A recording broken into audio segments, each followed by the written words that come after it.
Saludos. Eternas lunas para todos ustedes.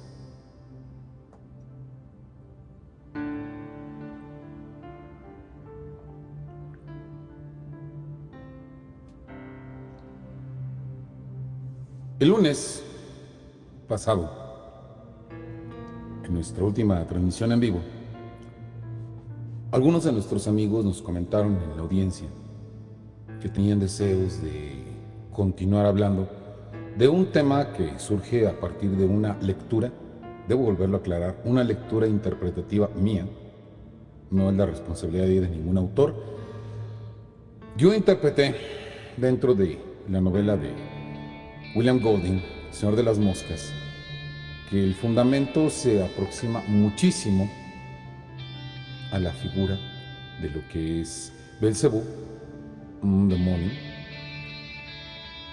y que por la forma en cómo se describen los acontecimientos, me parecía, creía, en este caso, que este tipo de situaciones que se presentaban en la historia, por supuesto, correspondían en un dado momento a ir siguiendo los pasos de cómo este demonio lo que busca es la confusión, y nos llegamos a preguntar a medida que íbamos platicando cuál es el origen del mal y si realmente el ser humano es malo desde su nacimiento, es maligno desde su origen, o cuál es la situación con ello. Y lejos yo de poderles dar una respuesta, lo que a mí se me ocurrió es, en este caso, tratar de buscar en estos días una lectura que nos pudiera explicar de una manera, pues, digamos, ¿cómo decirlo? Indirecta, en este punto, acerca de este problema. Y recordé una vieja lectura. Esta lectura, como lo decía yo, pues bueno, no es nada novedoso, es una, como muchas que presentamos aquí, una lectura que ustedes pueden conseguir en internet y ya sin ningún problema de la situación de los derechos de autor. De hecho, lamentablemente a mí me gusta mucho traer a estas transmisiones a veces los libros, que pues son nuestros invitados, estos son los libros del Cuervo, pero no encontré mi propio ejemplar de la novela El Mandarín de José María Isha de Queiroz. Entonces, para poder hacer la transmisión me vi obligado a descargarla en una tableta de lectura que utilizo para estos fines, cuando no tengo la posibilidad de tener el ejemplar físico, que también pues se vale en un dado momento. Y resulta que el sitio del Proyecto Gutenberg lo tiene. La característica de Proyecto Gutenberg, digo, no me paga nada Proyecto Gutenberg por ello, digo, si ustedes quieren hacer una donación, pues adelante, pero no mencionen mi nombre porque yo no tengo nada que ver con Proyecto Gutenberg. Solamente que desde que comenzó todo este fenómeno del internet, pues tuve de buscar algún lugar donde hubiera libros, y resulta que Proyecto Gutenberg nos ofrece una gran cantidad de libros que ya han caducado sus derechos, que ya se consideran como clásicos. Digo, por supuesto, ya a partir de ahí ha habido mejores ediciones de todos estos libros, y por supuesto ello aumenta su costo, pero pues siguen habiendo las lecturas gratuitas, buenas traducciones, que pues en esto se especializa Proyecto Gutenberg para llevar la cultura, para llevar los libros a todas partes. Entonces yo me encargo de pedirles que si ustedes gustan coparticipar de alguna manera con Proyecto Gutenberg, lo hagan. De verdad, es un buen proyecto, hay lecturas en sus idiomas originales y por supuesto pues lecturas en español, y esta que pues no me esperaba que estuviera en español. Yo lo que esperaba era que estuviera en el natural idioma portugués del maestro José María Eixa de Queiroz. Maestra Jazmín, muy buenas noches y gracias por el amable comentario. Después de haber dado correspondiente saludo a la maestra Jazz, vámonos a lo que es el libro que he traído hoy y el por qué me parece que es una buena continuidad de nuestro asunto que estábamos tratando alrededor de la maldad. José María Eixa de Queiroz nació en Póvoa de Varzim el 25 de noviembre de 1845, esto es en Portugal, y fallece en París el 16 de agosto de 1900. Una de las cosas que tiene este diplomático y por supuesto autor portugués es que afortunadamente tiene muchos más libros de los cuales podemos hablar para poder trazar una idea de cómo trabaja este autor. Pero debo decirles y advertirles antes del siguiente saludo que, por supuesto, se trata de un autor muy polémico. Maestra Niyampi, Milady Carmila, por supuesto, eternas lunas para ti y para todos los que se unan a la transmisión, que sabemos que esta transmisión se graba para que ustedes en algún momento, si tienen deseos de verla, de escuchar los comentarios que estamos haciendo sobre el libro, lo puedan hacer.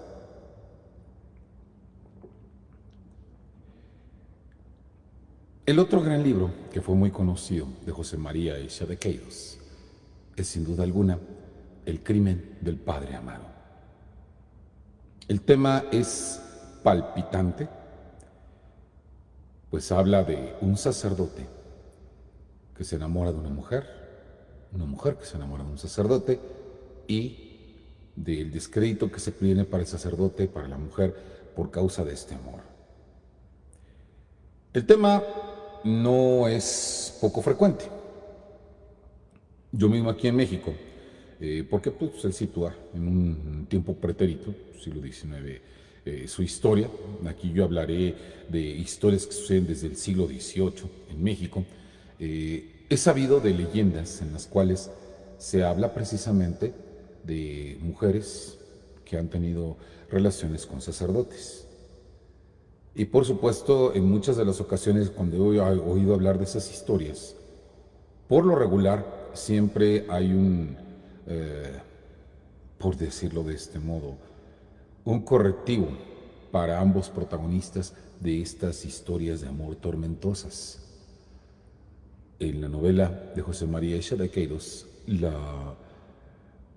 el atractivo que posee es que es muy intensa la descripción que hace el autor portugués y la forma en que logra el efecto deseado. Por supuesto, también aparecen muy en cuestión de duda, de planteamiento, de debate, que parece ser que es lo que le gusta mucho a este autor, la situación de la moral.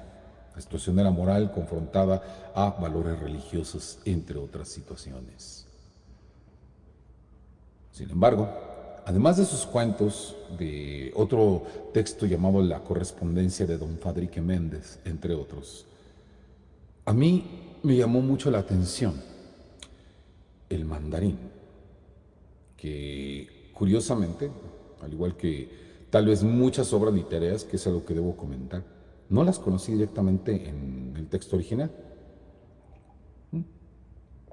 A mí me gusta mucho leer desde adolescente, pero pues evidentemente pienso que para la paciencia de un adolescente, muchas veces el lenguaje pesado de algunas obras literarias suele ser bastante desafiante. Normalmente no es un lenguaje muy accesible para todos ellos. Y por supuesto, este tipo de lenguaje, si no se hace lo posible por llevarlo por un buen derrotero, pues finalmente alguien maestro que encargue una obra de estas a los adolescentes no le va a gustar. Sin embargo, a pesar de esto, pues existía una opción para uno, y esa eran los cómics. La primera vez que yo leí el tema de esta obra fue en un cómic. Y por supuesto, una de las cosas que no he dejado de hacer en todos estos años es precisamente buscar todas esas lecturas en cómic en sus textos originales. Maestro Abel Bello, una vez más, me complace darte la bienvenida. Eternas lunas para todos y eternas lunas para ti también.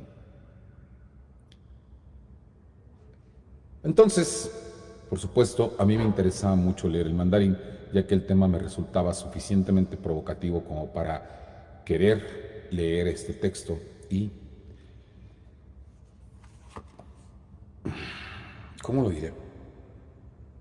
Me compensó mucho más de lo que yo pudiera pensar. La lectura de este libro, por supuesto, resulta de un planteamiento que es así de sencillo como lo voy a leer. Les repito, pues bueno, es una edición electrónica, una tableta de lectura, que me sirvió para tener el texto, aunque pues en algún lugar de mi biblioteca tengo que encontrarlo, no me permito perder ese ejemplar. Desgraciadamente no lo encontré para traerlo el día de hoy y mostrárselos a ustedes, entonces pues bueno, conformémonos con las palabras del maestro Esha de Queiroz. Habla de su protagonista, un joven llamado Teodoro, y Teodoro, por supuesto, es un muchacho que dice que es amanuense en el Ministerio de Gobernación, pues, escribano. Pues estamos hablando de una época en donde no hay computadoras, según lo que se dice, hablamos de un joven que tiene un empleo modesto, que vive con pobreza, que vive en la casa de una dueña, que pues tiene, por supuesto, problemas para pagarle en su momento. Y, al igual que muchos de nosotros, le gustaría tener una mejor vida, le gustaría tener una serie de mejores perspectivas. Entonces, resulta que, pues para distraerse, pues, lee muchos libros. Libros que dice compré en la feria de Sadra. Y una de esas ocasiones empezó a leer uno de esos libros. Y aquí es donde viene, para mí, uno de los inicios de novela más sencillos, pero más atractivos. Dice, una noche hace años empecé a leer en uno de esos vetustos infolios un capítulo titulado Brecha de las Almas, e iba cayendo en una soñolencia grata cuando este periodo singular se destacó del tono neutro y apagado de la página, como el relieve de una medalla de oro nueva brillando sobre un tapete oscuro. Copio textualmente. En el fondo de la China existe un mandarín más rico que todos los reyes de que nos habla la fábula o la historia. De él nada conoces, ni el nombre, ni el semblante, ni la seda de que viste. Para que tú heredes sus bienes inenarrables, basta con que toques esa campanilla puesta a tu lado sobre un libro. Él exhalará entonces un suspiro en los lejanos confines de la Mongolia. Será un cadáver, y tú verás a tus pies más oro del que puede soñar la ambición de un avaro. Tú, que me lees y eres hombre mortal, ¿tocarás la campanilla?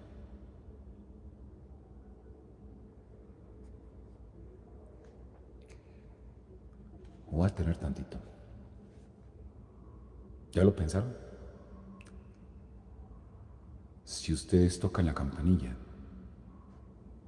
el mandarín moriría en un lugar muy lejano del que ustedes no tienen necesidad de saber absolutamente nada, ni las circunstancias en que fallece. Lo único que sabrían de él es que falleció y que les va a heredar su fortuna.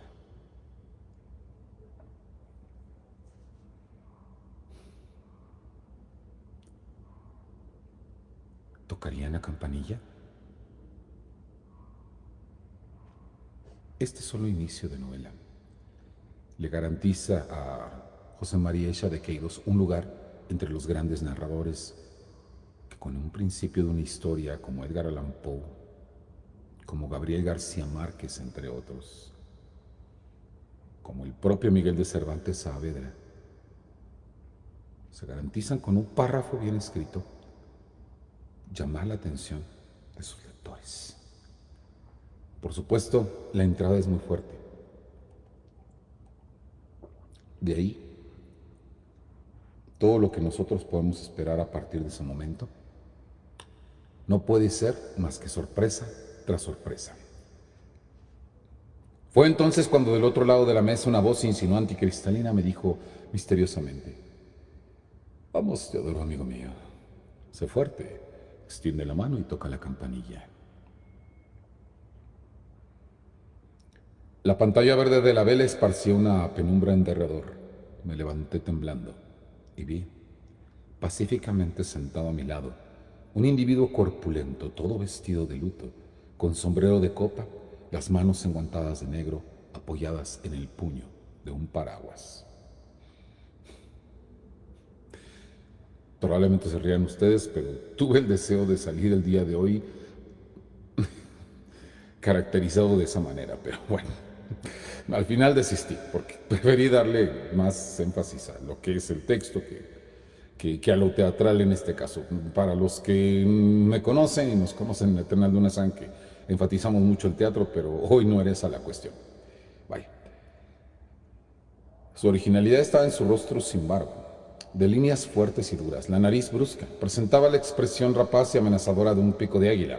El corte firme y acentuado de sus labios daba a su boca una expresión maligna. Los ojos, al fijarse, semejaban los encendidos fulgores de un disparo salido súbitamente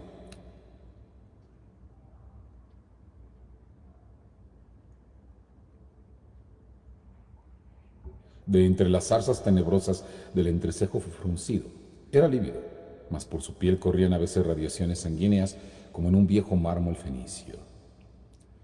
De pronto me asaltó la idea de que mi visitante fuese el demonio en persona. Pero luego mi raciocinio se sublevó resueltamente contra esta suposición. Yo nunca creí en el diablo, como nunca tuve fe en Dios.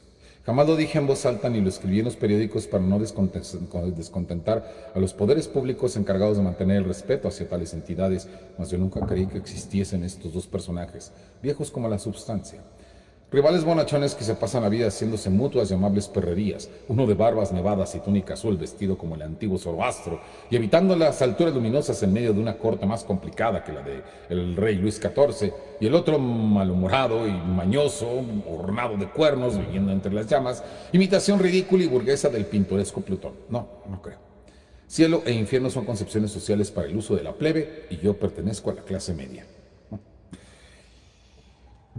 No parece que lo haya escrito en el siglo pasado, bueno, hace 2 siglos, ¿eh? No lo parece.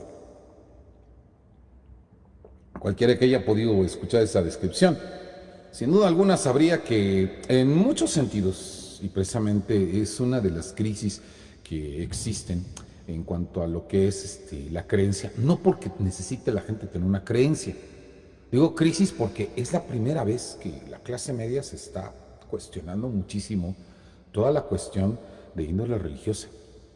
Entonces, pues bueno, el retrato que hace José María Echa de Queiroz, pues la verdad es que resulta sumamente actual, sumamente cercano a nuestro día de hoy, ¿eh? O sea, no es una cosa, por decirlo de este modo, no es una cosa falsa, ni inventada, ni forzada dentro de la situación, ni forzada para ser parte de lo que es Echa de Queiroz. Bueno, Echa de Queiroz, evidentemente, pues sí tiene tendencia a tratar este tipo de temáticas, un autor realista, sin embargo, tenemos que reconocer que de realista el comienzo del relato no tiene absolutamente nada, y menos por la partida de donde surge la historia a partir de esta situación del mandarín.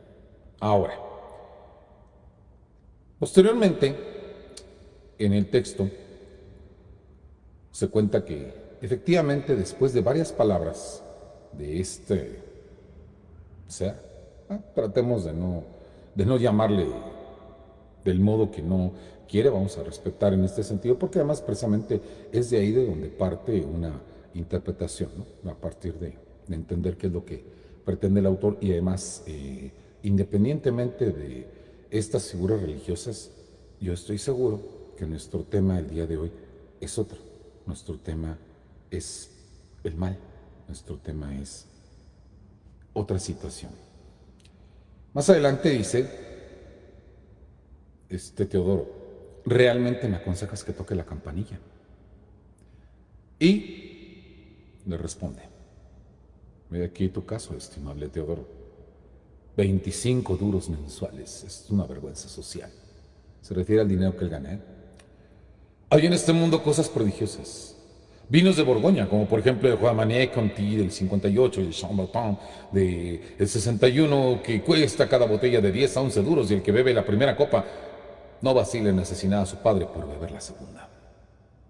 Fabrícanse en París y en Londres carruajes tan suaves, de tan suaves muelles y tan suaves forros y airosas ruedas, que es preferible recorrer en ellos el campo grande a viajar, como los antiguos dioses, por el cielo, sobre los fofos cojines de las nubes. No haré a tu cultura la ofensa de informarte que se muelan hoy las casas con un estilo y un confort tan admirables, que superan ese regalo ficticio llamado en otro tiempo bienaventuranzas. No te hablaré, Teodoro, de otros goces terrenales como por ejemplo el teatro real, el baile, el café inglés. Solo llamaré tu atención sobre este hecho. Existen seres que se llaman mujeres. Estos seres, Teodoro en mi tiempo, en la tercera página de la Biblia, apenas usaban exteriormente una hoja de parra. Hoy son toda una sinfonía, todo un engañoso y delicado poema de encajes, batistas, sedas, flores, joyas, cachemires, gasas y terciopelos. Comprenden la satisfacción inenarrable que sentirán los 5 dedos de un cristiano de ir recorriendo, palpando esas maravillas, mas también has de percibir que con una pieza de 5 céntimos no se pagan las cuentas de esos serafines. Ellas poseen cosas mejores: cabellos color oro o color de tiniebla, resumiendo así en sus trenzas la apariencia emblemática de las dos grandes tentaciones humanas: el hambre del metal precioso y el conocimiento del absoluto trascendente.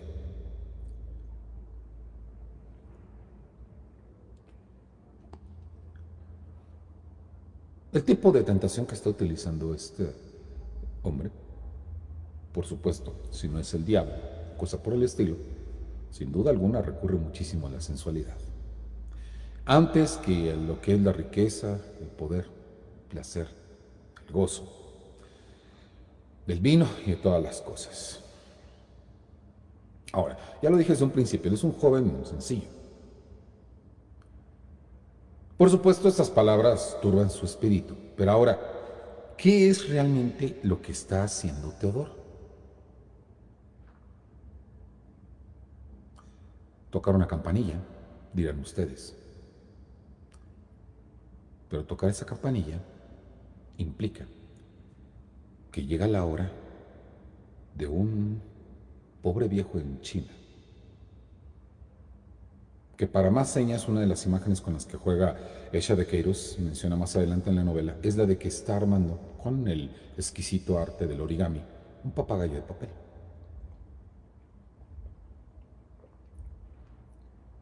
La imagen persistirá todo el tiempo, porque el hombre se la describe y dice: pobre Ti Ching Fu. ¿Ha muerto? Sí, ha muerto. Estaba armando un papagayo de papel. Que pases buenas noches, Teodoro. Al día siguiente, tiempo después, porque aparentemente una de las cosas que plantea la novela dentro de su realismo tan riguroso es justamente el tema del tiempo. Entonces, dentro del tiempo, dice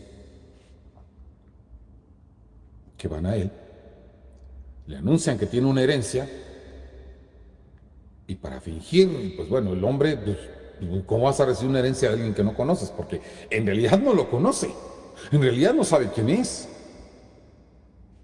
Entonces decide fingir, y Teodoro en ese momento Sigue diciendo, está bien, el mandarín. Ese mandarín se portó conmigo como un caballero, ya sé de lo que se trata. Es una cuestión de familia. Deje ahí los papeles. Buenos días. Y se refiere ahí a los dos secretarios, a los abogados que le llevan la noticia de que Tichin Fu, el mandarín, ha muerto y le ha dejado toda su fortuna. Por supuesto, se empieza a imaginar todas las cosas que le ha planteado el hombre.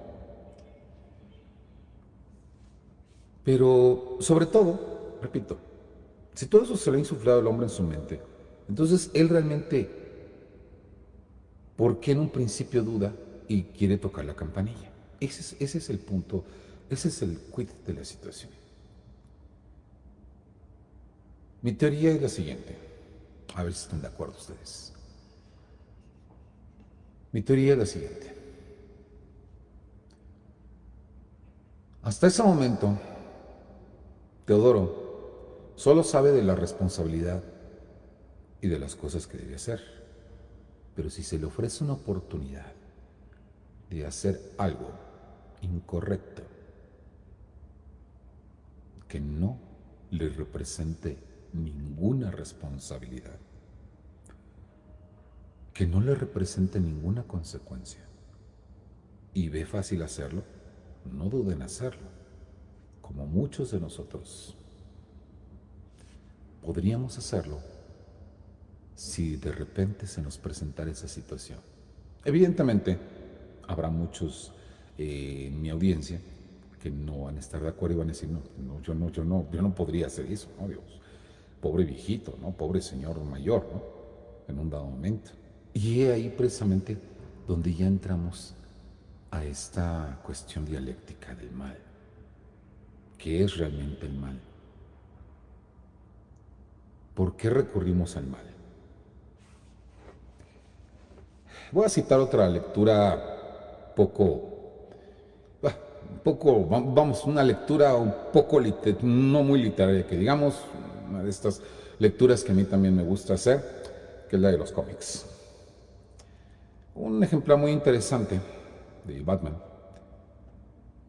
que trataba de la sustancia que le da origen a Bane, a quien seguramente vieron en la tercera película de la saga de Christopher Nolan, que es un gigante que utiliza una droga por la cual adquiere una fuerza descomunal. Bueno, yo siempre había leído los cómics y precisamente pues, uno de los cómics que me llamó la atención fue precisamente el que trataba del origen de esa sustancia, que se llama Venom. Uno de los editores de Batman, perdón, no me acuerdo exactamente quién es, creo que es Douglas Munch, si mal no recuerdo. Digo, si alguien sabe más de esto, pues ya me corregirá. Hace una declaración para la contraportada de la novela gráfica. Y en esta dice lo siguiente: nadie entra al terreno de los estupefacientes porque se le plantee que le van a causar algún daño, porque se le plantee que le van a causar alguna desgracia, sino todo lo contrario. Lo que ofrece este tipo de sustancias es que seas más fuerte, más rápido, más ágil, que seas aceptado por los demás, sin ningún esfuerzo.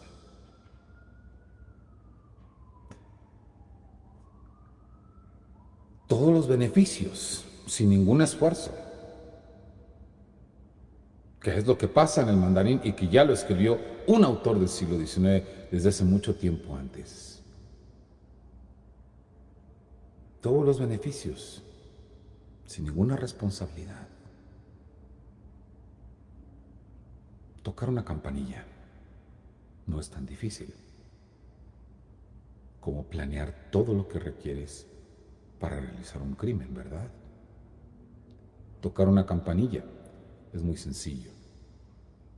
Entonces, ¿a dónde quiero llegar con esto? Permítaseme decirlo al final, que ya no estamos muy lejos de ello, porque pues, ya estamos en una parte algo avanzada de la transmisión. En otra cita que elegí del libro, vamos a leer lo siguiente. Digo, hay muchas cosas muy citables del libro, entonces, francamente, pues sí, yo podría decirles que hay varias cosas que podríamos nosotros mencionar del mismo, pero vamos a contentarnos ahorita nada más con estas que estoy mencionando. Aquí dice,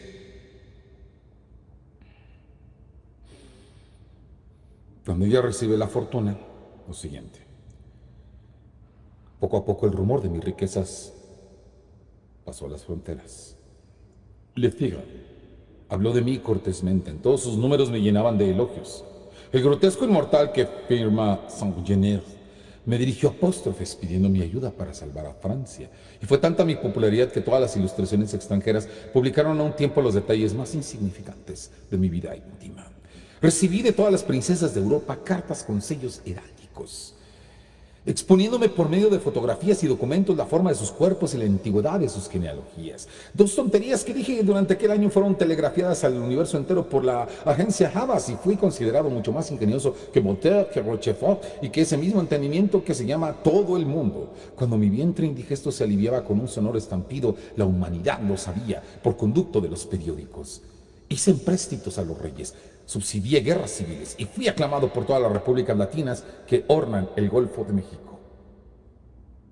Y entre tanto, vivía triste. Siempre que entraba en casa, contemplaba horrorizado la misma visión. Ya atravesada en el umbral de la puerta, ya tendida sobre mi lecho de oro, veía una figura extraña de coleta negra y túnica amarilla, con un papagayo de papel entre las manos. Era el mandarín Tichinfu. Yo entraba furioso con el puño levantado, pero todo desaparecía como por encanto.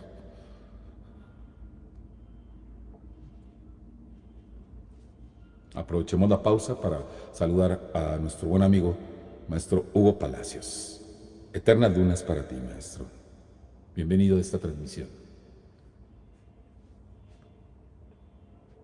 Toda esa irresponsabilidad que él tenía por el hecho de tocar una campanilla que es el detonador de esta novela,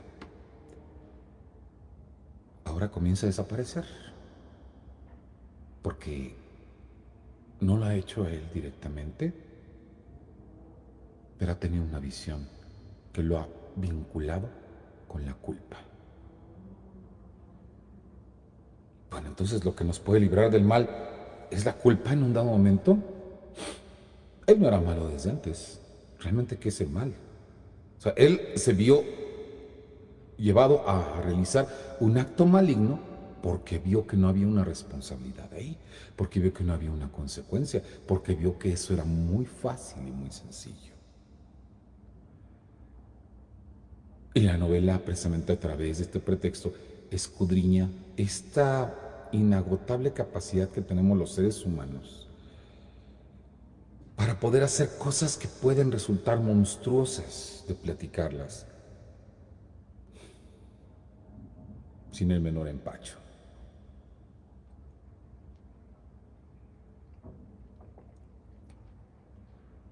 Para ir terminando, dentro de la condición de la moral existen otras dos situaciones que no observan la moral.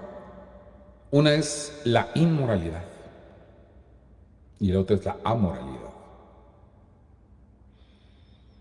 En el caso de la inmoralidad, vamos a algo que directamente transgrede los límites que ha impuesto la moral. Y la moral viene a ser un código social, básicamente.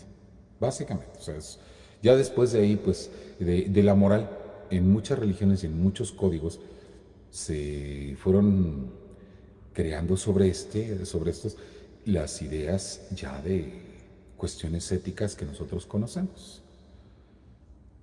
Pero de inicio, pues el código moral es para manejo social, básicamente.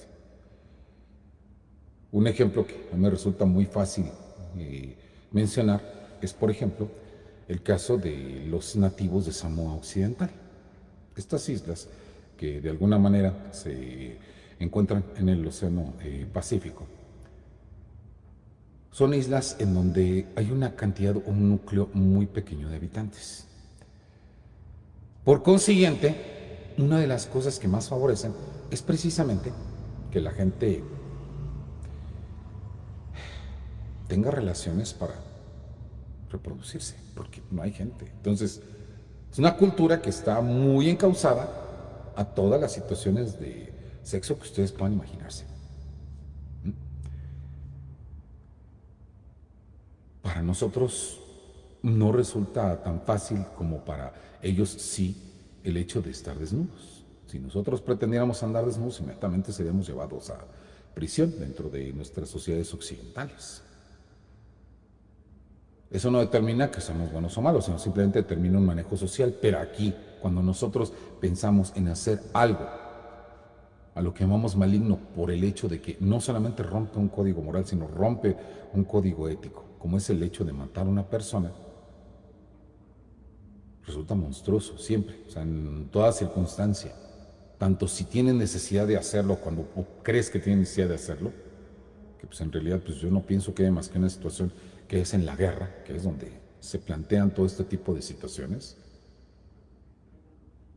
Solamente en esa situación, porque por lo demás siempre resulta monstruoso en el hecho de que tengas que llegar a eso como eh, el último recurso.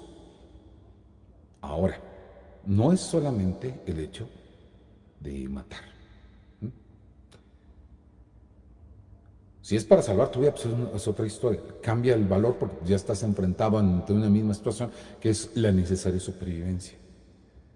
Terrible, pero necesaria, porque si no, muchas personas probablemente no estarían aquí, no estarían contándolo, si no hubieran visto primero por su vida, ¿verdad? Pero el caso de Teodoro es muy distinto.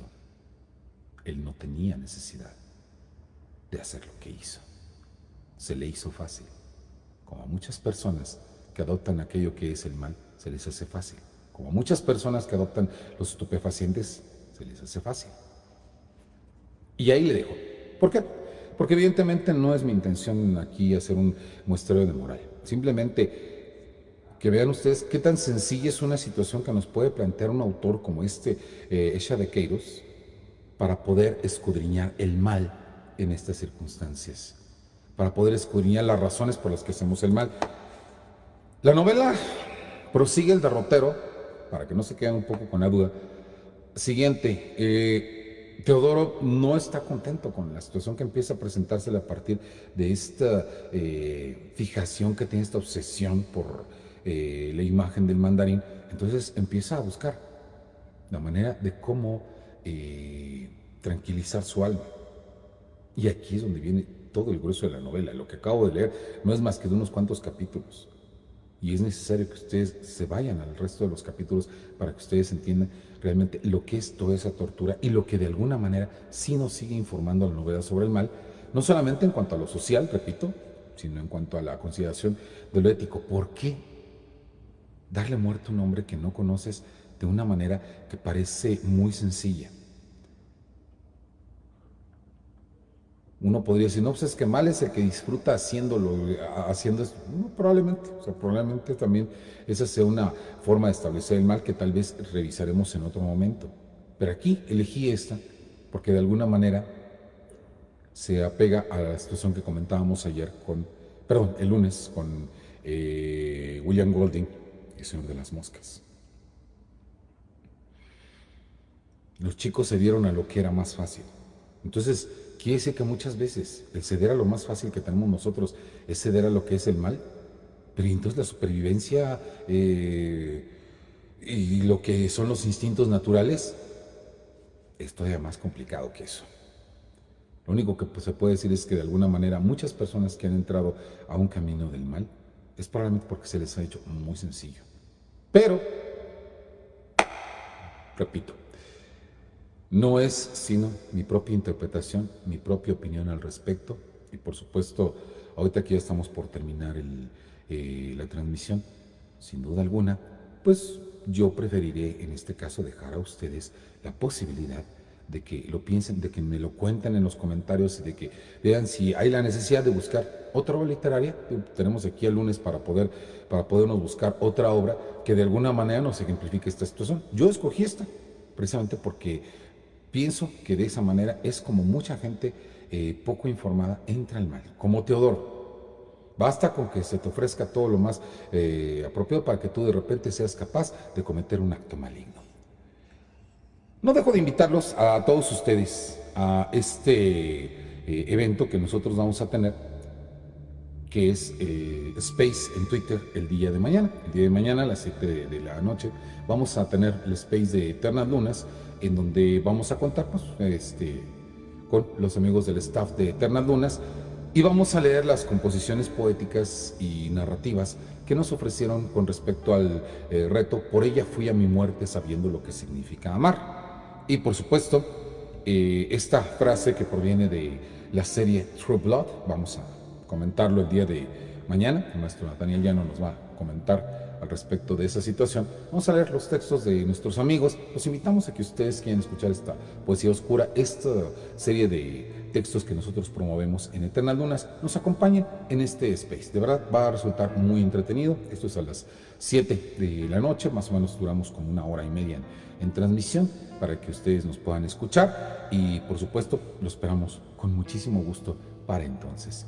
Mientras, por vía de mientras, pues dejamos que ustedes, si quieren conseguir el mandarín de José María Echa de Queiroz, lo puse en el hashtag de la forma correcta, nada más para que fuera como hashtag, pues todo va junto, va sin espacio, pero yo asumo que lo pueden conseguir. Donde encuentren el mandarín en el proyecto Gutenberg es la misma versión que yo tengo, la misma versión de la que estuve leyendo y hallarán que a pesar de ser un autor del siglo XIX, que normalmente suelen ser muy incisivos en el lenguaje, se dan cuenta que pues, se va muy rápido y creo que llegarán rápido a ese final que de alguna manera plantea José María Echa de Queiroz, autor de los que injustamente pues han sido más bien borrados por otros autores mucho más importantes, pero que creo que vale muchísimo la pena que ustedes lo conozcan y por eso lo trajimos el día de hoy aquí a todos los amigos de Eternas Lunas. Y pues hablando de Eternas Lunas, pues ha llegado el momento de despedirse. Que tengan buenas noches. Gracias por su preferencia, gracias por su compañía y Eternas Lunas para todos ustedes.